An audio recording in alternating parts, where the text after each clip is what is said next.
கர்த்தருடைய பரிசுத்த நாமத்திற்கு மகிமை உண்டாவதாக. ஆண்டவராகிய இயேசு கிறிஸ்துவின் நாமத்தினாலே இந்த புதிய நாள் உங்களுக்கு ஒரு ஆசீர்வாதமான நாளாக இருப்பதாக. இந்த நாளுக்கான கர்த்தருடைய வார்த்தை சங்கீதம் 81 10வது வசனம். உன்னை எகிப்து தேசத்திலிருந்து புறப்பட பண்ணின உன் தேவனாகிய கர்த்தர் நானே. ஆமென். நம்மெல்லாம் ஒரு காலத்தில் ஆண்டவரை சேவிக்காமல் ஆண்டவரை அறிந்து கொள்ளாமல் இருந்த ஜனங்களாக தான் வாழ்ந்து கொண்டிருந்தோம், இந்த இஸ்ரவேல் ஜனங்களை போல. ஆனாலும் ஆண்டவர் நம்மை தெரிந்து கொண்டதுனால, அவருடைய சொந்த ஜனமாக நம்மளை தெரிந்து கொண்டதுனால என்ன செய்தார், அப்படிப்பட்ட உலகத்திலிருந்து நம்மளை வேறு பிரித்து எடுத்து நமக்கு இலவசமாய் ரட்சிப்பை கொடுத்து கர்த்தரை அங்கிருந்து உலகத்திலிருந்து புறப்பட பண்ணி அவருடைய சமூகத்தில் கொண்டு வந்து நம்ம என்ன செய்திருக்கிறார், கிருபையாய் சேர்த்திருக்கிறார். ஆமென். அப்போ பாருங்களேன், உன் தேவனாகிய கர்த்தர் நானே அப்படின்னு சொல்லி சொல்கிறார். அப்போ இனிமேல் நம்மளுக்கு அவர் மட்டும்தான் கர்த்தர், அவர் மட்டும்தான் தேவன். ஆமென். அப்போ இந்த இஸ்ரவேல் ஜனங்களுக்கு நீங்கள் பார்த்தீங்க அப்படின்னா, ஆண்டவர் வந்துட்டு எகிப்து தேசத்திலிருந்து அவங்கள புறப்பட பண்ணினது அவங்களுக்கு ரொம்ப பிடிச்சிருந்தது. அவங்களுக்கு ஆண்டவர் காண்பித்த வல்லமைகள், செங்கடலுக்கு முன்பதாக ஆண்டவர் செஞ்ச பெரிய அற்புதம், அதிசயங்கள், ஆண்டவருடைய போஷிப்பு, இதெல்லாம் வந்து அவங்களுக்கு ரொம்ப பிடிச்சிருந்தது. அப்போல்லாம் ஆண்டவரை துதிச்சு பாடினாங்க, ரொம்ப சந்தோஷமாக இருந்தாங்க. புறப்படும்போது எவ்வளோ சந்தோஷமாக புறப்பட்டிருப்பாங்க, யோசிச்சு பாருங்களேன். அப்போ இதெல்லாம் அவங்களுக்கு சந்தோஷமாக இருந்தது.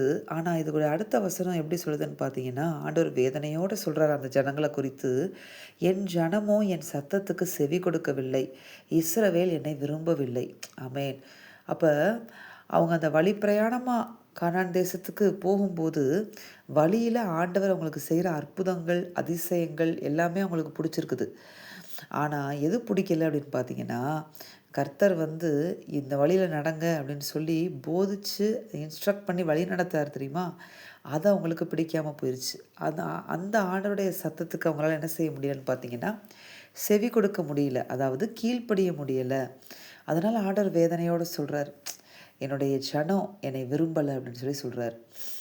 அதாவது ஆண்டவர் நம்மளை விரும்பி தெரிந்து கொண்டும் ஆண்டவரை நம்ம விரும்பாமல் போயிட்டோம் அப்படின்னா, நம்முடைய நிலைமை வந்து பரிதாபத்துக்குரியதாய் பின் நாட்களில் மாறிவிடும். ஆமென். அதனால் நம்மை விரும்புகிற தேவனை நாமும் விரும்ப வேண்டும். நம்மோடு பேசுகிற தேவனுக்கு நாம் செவி கொடுக்க வேண்டும், கீழ்ப்படிய வேண்டும் என்று தேவன் என்ன செய்கிறார் தெரியுமா, நம்மள்கிட்ட விரும்பி எதிர்பார்க்கிறார்.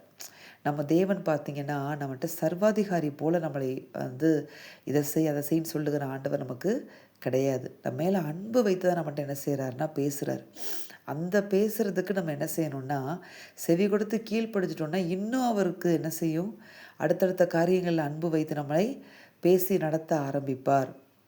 அதனால் இந்த இஸ்ரவேல் ஜனங்களை போல நாம் இல்லாதபடிக்கு வழியில் அவர் செய்த அற்புதங்கள் எல்லாம் பிடிச்சிருந்தது. அதாவது அந்த ஜனங்கள் பூமிக்குரிய ஆசீர்வாதங்களையும் அற்புதங்களையும் அதிசயங்களையும் அதிகமாக விரும்பினாங்க.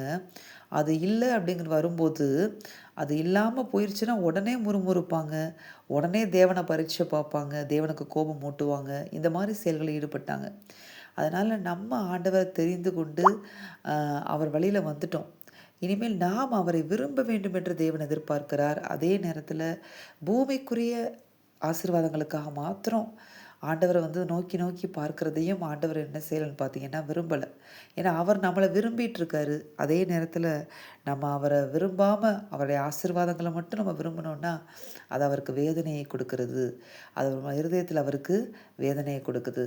அதனால் அந்த வேதனையை நம்ம ஆண்டவருக்கு கொடுக்காமல் அவரை விரும்பி அவரை பின்பற்றி அவருக்கு செவி கொடுத்து ஒரு வாழ்க்கை நீங்கள் இந்த பூமியில் வாழும் பொழுது நிச்சயமாகவே பரம கானானை நாம் சுதந்திரிப்போம். அதாவது பரலோகத்தில் நாம் கொண்டு போய் சேர்க்கப்படுவோம். அது உறுதி. ஆண்டவர் நம்மளை கைவிடவே மாட்டார். ஆமென். நாம் செபிப்போமா?